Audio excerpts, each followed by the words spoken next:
Hey guys, and welcome to another brand new video. In this video, we're going to be talking about one of the very underrated and also somewhat maybe integral future features of the PlayStation 5, as well as also kind of talking a little bit of the PlayStation Portable. This all kind of is interconnected, intertwined, and as well some other kind of really big updates going on here too as well, and also some really cool Final Fantasy news and a lot of other various little small things to go and wind down the night. So if you guys are ready for hopefully a fantastic upcoming weekend as well, make sure you guys are subscribed with the notifications on for all the good old gaming news and other various stuff. We have the Twitter and Twitch room down below. We're going to be hanging out on Twitch. If you guys are bored and want to say hi down below, and of course you have the Amazon links too for all the consoles still currently up on sale for a super good price, and give me your thoughts and comments down below. So hello guys, first and foremost, we actually have some really cool news and a lot of really cool various news to go cover.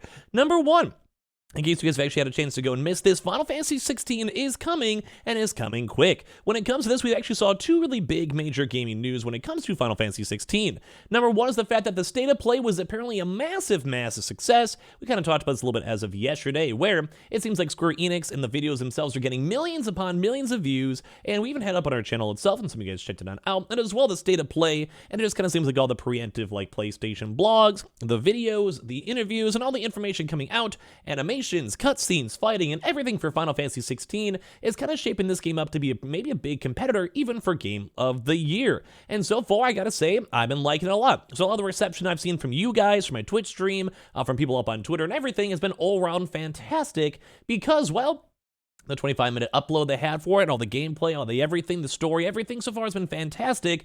And of course, a lot of folks have had a lot of good reception with it. Horizon had a great thing, got same with God of War, same with Gran Turismo, and I know honestly some games might fall flat or might have a lot more criticisms, but it's gonna seem like this Final Fantasy 16 has had probably one of the best pre-launches so far. A lot of folks are excited on Amazon for pre-orders, general game pre-orders. A lot of the good preemptive early ratings are going great. A lot of folks are excited. The actual YouTube video itself got really good views and everything else too, and it just kind of seems very alive, and a lot of folks too who showed up in general, it just seems very happy. A lot of folks are watching, a lot of folks are pre-ordering, and everything else so far has been doing great, so I'll have to see if they can kind of compete with Hogwarts Legacy or Resident Evil 4. But as well, some really kind of actually new news when it comes to the Final Fantasy 16 there actually is going to be a playable demo. So anyone who may not be fully sold on the game itself, I just want to let you guys know, it does kind of seem like the PS5 will be having a demo in June, so the upcoming next few months, and the save data actually will be carrying on over for the game itself. So Square Enix has officially confirmed that there's a new playable gameplay demo for Final Fantasy 16 in about 2 weeks before the game goes and launches, so just in case you guys are still on the fence or don't want to pre-order or anything of the sort, just let know it will be coming out very soon. So Yoshi P, the GOAT himself, officially confirms that the PS5 players will receive a playable Final Fantasy trial demo shortly before the game launches, upcoming here in June. So this is actually the first time we've heard about this. So, Halo is the very first true action-based Final Fantasy, as well, besides all the other ones too. Basically has a lot of big promises. We saw a lot of cool gameplays we talked about with the trailer not too long ago, and of course a lot more hack and slash, Devil May Cry type style combat stuff, and everything else in between. And I gotta be honest with you guys, looks and seems pretty cool. So, anyone who has a chance for the PlayStation 5 gamers, sadly still not on Xbox, if they want to, in recent interviews, they have confirmed that we have a playable gameplay demo about 2 weeks before the game launches, and considering it releases on June 22nd, we can see a demo rollout as early as even June 8th, so in case you guys are curious and all that. Yoshi has also confirmed that all save data from the demo trial will carry over to the main game too, and I always love that whenever games like do that. I know sometimes Nintendo games also carry, like say for Octopath 2 and stuff like that, Octopath 1. I always love that. So basically the demo is going to be planned to take place within the opening first few chapters of the game itself, or they also may go and switch it on up and made them like more in the middle of the game to have more of like a gameplay showcase or have like more abilities, so it might be a little bit more funner. But it's gonna be kind of weird because if you have that during the middle of the game, it might be a strange vibe, mainly because, well, how would it carry over if you randomly played like a level 20 character when the game first starts over? Maybe you go get something cool, or maybe like a pre-order, like a pre-playing bonus maybe. Sometimes they do that, so I'll have a chance to go and see. But either way, that looks really cool. And on top of that too, they also said that the gameplay trial should be free to all PlayStation 5 users too, and the previous games also had 2 gameplay demos as well, if you guys remember those back in the day. So they did go and say a trial version is planned, however, it will be delivered just before the release date. This is because we desire to play that I got from the trial version fades away if I put out months before the release, which I kind of agree. You also want to get that like 2 weeks beforehand, then just be like, I'm so ready to play this game in a few weeks afterwards, at least how I am for Twitch. And they're also already preparing the trial version, but once again, they'll probably do it more like around the beginning of the story, about 2 weeks before release date. Once you've played the game to the point you're interested in, you can go straight to the purchase screen and continue playing with that data, and they think that fans of the Final Fantasy series will be satisfied with the experience from the early story. However, for those who haven't played the series, there are suggestions that might make it better to prepare for a version that specializes in battles and maybe could use multiple summons. So basically, he's maybe trying to have like just a pure gameplay where you kind of see the first like hour or so, 20 minutes or so, whatever, and then maybe another version where it's like, hey, this is just random like showcase off the game. You could do like really cool summons, summon gods, really cool late game abilities, just in case you just want to see the animations or what it can pull off if you guys play like 30, 40 hours into the game itself. So I think all around really cool. Like he thinks he can solve the game just off the initial like start, but of course you always want to see a little bit more. Now, some more interesting to talk to is when it comes to some underrated features is regards to the PlayStation 1 emulation. Now, surprising, the PlayStation 1 emulation, as people keep on now are kind of chiming up a lot more, is very, very underrated. And I would almost want to say I agree to an extent. I've always said it's kind of cool for the PlayStation tier memberships to maybe go and do the PlayStation Plus Premium, because you also do get to have the PSP, PS2, PSP game catalogs for downloads and streaming, if you guys do get the premium. But typically for me, I'm someone who'd maybe play that for like 2 or 3 months or so, and then after that I'm done, and I'd probably go and downgrade back to PlayStation Plus Essential.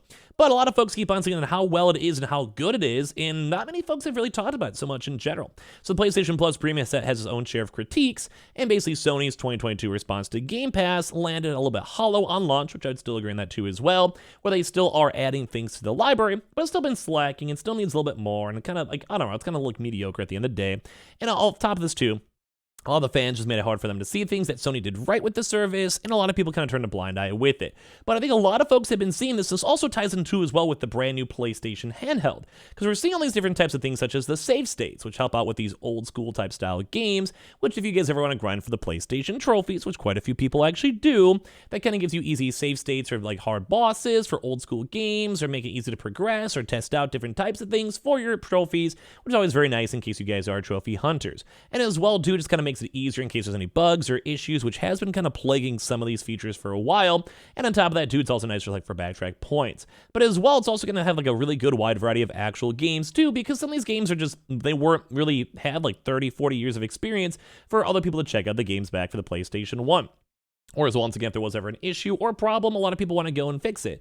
Like a good example is saying like creating a save state right before a huge boss in Legends of Dragoon, after spending 30 minutes to navigating the dungeon with no save point as well, is also a lot easier, because then if you have any issues, you just go and reset, and it should all around be kind of fine too as well. But I'm in the same boat too, like some people might be against it. I think it's fine. Like I actually think you should utilize this stuff. There's a reason why 30, 40 years later after games, like there's a reason why we've actually changed this stuff. But also people are saying like the rewind features are nice, and all the other in-game emulation style things are very, very nice and very cool to see. And I think that's actually kind of a really good point. And I think a lot of this kind of ties back into the brand new Sony Portable. Whereas you guys probably have heard a lot throughout these past few weeks and months, basically the PlayStation Portable is coming. But that's kind of why I think a lot of these types of this gaming push for like the PlayStation Q, whatever it might go and be, is that if you have this built-in game streaming for the PlayStation Premium with all these PSP, PS Vita, PlayStation 1 and 2 games, this actually might become one of the most perfect emulation softwares. Now, as you guys probably know, the one caveat is the PlayStation 5 portable thing that's kind of being leaked / rumored for the Q Lite.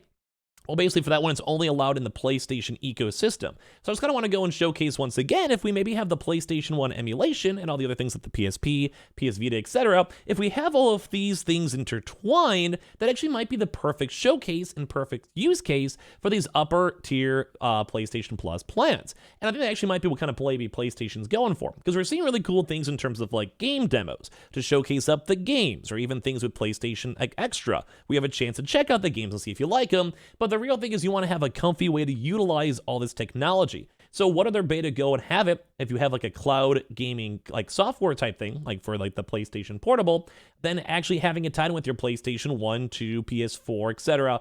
All these types of things you could actually go utilize for your console on your handheld. And I think that's probably one of the big things I would use it for. Like I wouldn't mind spending the extra $200 or whatever it might be if I can on occasion go and use up all my other games in the cloud gaming that PlayStation has. But as well, it'd probably maybe give me a good excuse to maybe go and upgrade my PlayStation Plus to play like just a little bit on the higher tier, and maybe go use that to emulate all these games, because it'd probably be really fun to check out a lot of old school PlayStation 1 and 2 games that I never maybe even played in the background on my handheld.